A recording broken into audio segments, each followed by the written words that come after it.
pour ces réponses et les données.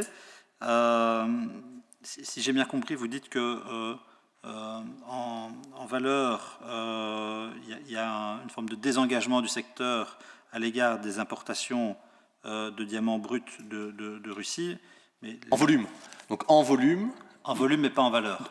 Et ce n'est pas totalement corrélé à la valeur, puisque la valeur à l'unité, je dirais au poids des diamants bruts, a augmenté ces dernières années. La quantité globale de diamants bruts disponibles sur le marché. C'est ce qui explique qu'on a apporté pour 200 millions de plus en un an.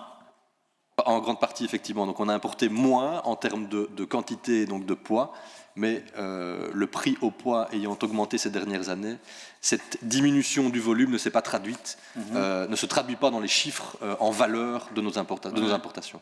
Alors je comprends la logique de l'Union européenne, et elle est absolument légitime, je la défends, de privilégier des mesures de sanctions qui font plus mal à l'économie russe qu'à nous-mêmes. C'est essentiel.